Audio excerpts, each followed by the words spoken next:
The sound of gunfire tore through the air, and for a moment I thought I was going to die. I was a junior airport worker at Entebbe that night.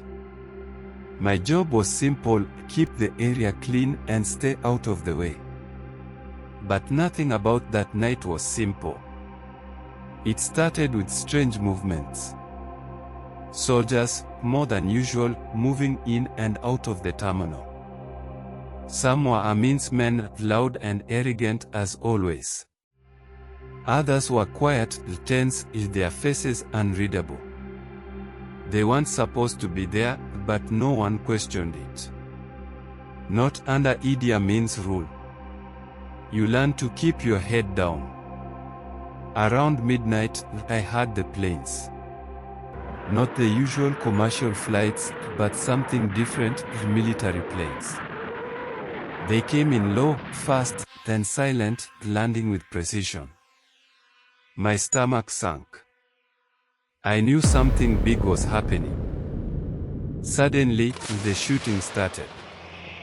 It was deafening, echoing off the walls of the terminal.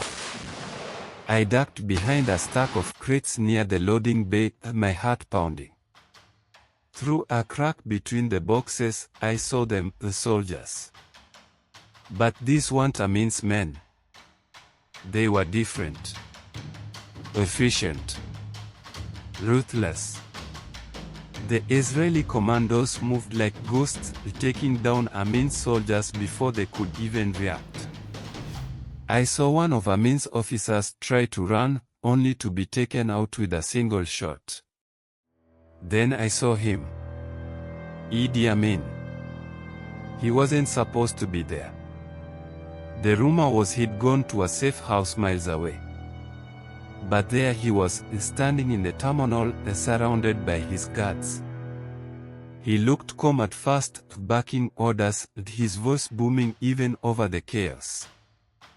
But as the commandos closed in, I saw the fear in his eyes. It was the first time I'd ever seen him afraid. The commandos didn't hesitate. They moved in, cornering Amin and his men.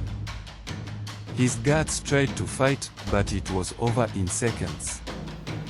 I don't know if they planned to kill him or take him alive, but something strange happened then. A group of Amin's soldiers burst into the room, shouting and firing wildly. It gave him just enough time to escape. He ran. Idi Amin, the man who called himself the conqueror of nations, ran like a coward. I stayed hidden until the gunfire stopped.